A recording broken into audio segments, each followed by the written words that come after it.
Carey, how's it going? Good, thank you. How are you? I'm getting there. Yeah.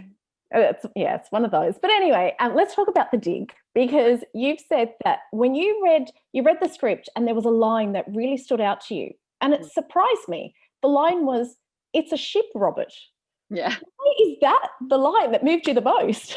I think it was just, I don't know, I just couldn't wrap my head around how they must have felt in that moment to realize that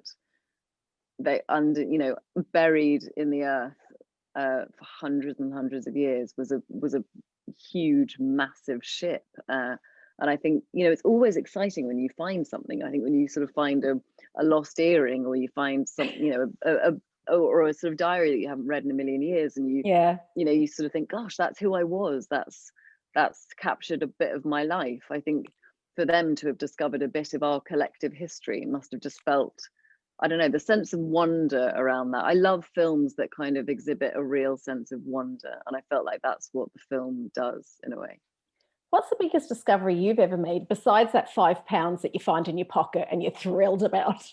Gosh, I don't know if I have made any. I actually bought metal detectors a couple of 8 years ago, because we live in the country, and I was like, well, sure, there's got to be something in a field next to our house. So I got metal detectors and spent a couple of weeks over a particularly cold winter sort of pouring on the ground, but I didn't find anything.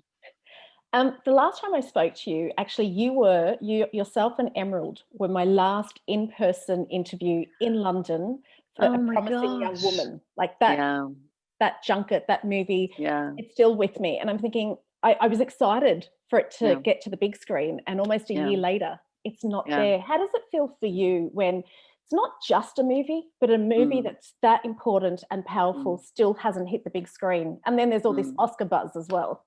Yeah. Well, I mean, it's the new normal, isn't it? I suppose it's definitely, I was disappointed when we moved, but it's such a, in the grand scheme of things, I think, it's a film, and we, definitely there are bigger things going on. I mean, my disappointment really is that people, Emerald, I think, is just such an extraordinary filmmaker. I'm so excited for people to see her first film, and that, the majority of people will probably see it on a small screen.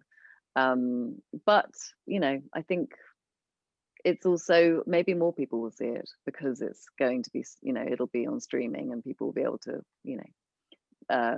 so many people watch things at home anyway. So yeah. Do you take credence, do you listen to any of that Oscar buzz, or is that something that just goes straight over the head?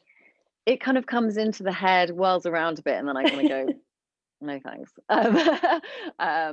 It's something that's, it's impossible to invest in, because it's so unpredictable. But what it does is gives a platform to independent film. In my experience, the majority of the films that I've worked on, the vast majority have been independent films, some of which have really only gained their audience from that kind of awards hype. So it gives you people watching the movie, and so that's really exciting.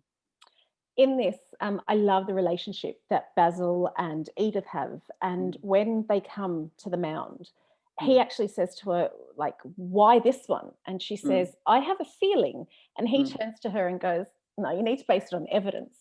When it comes to you choosing your roles or making decisions in general, what do you use to help you make your decisions? I'm gut. I'm just gut feeling on everything. Yeah. I just go with my immediate first reaction. But that's it's the case for work. I pretty much, I've never been sort of, well, not I suppose the last 10 years, I've never been persuaded into anything that didn't feel instinctively like the right thing work-wise. So it's always been, I read something and I know pretty much straight away whether I want to do it or not. Which simplifies things in a way. And finally, this is a really big question, but there's a massive theme going through this, which is all about your legacy and what we leave behind. What do you hope to leave behind? Oh gosh, I don't know. I think it's to try and be useful in some way to, I obviously, in terms of my work, I want to, I'm feel strongly about working on films that kind of matter that will be revisited and that have something to say. But I think, you know, if this year has taught us anything, it's that, you know, your work is sort of is very much not, it doesn't define you, and what really matters is, you know, your family and the people that you love. I think that's definitely, and to sort of be, you know, it's incredibly humbling as an actor to just watch people step up in the most extraordinary ways during something like this. And so I don't know in terms of my legacy, but I think, you know, people always say, well, were your kids going to be an actor or a musician because your husband's been, you know, and I always say, like, no, I'm gonna, you know, I'm gonna sort of school them to be useful members of society and be helpful in the pandemic. Well, do you know what? Do something. But you two have been helpful, because the arts have also gotten us through. Okay, the frontline workers are incredible. There is no denying that. Yeah. But thank you for entertaining us during this really tough time. Yeah, no, thank you. Thank you so much.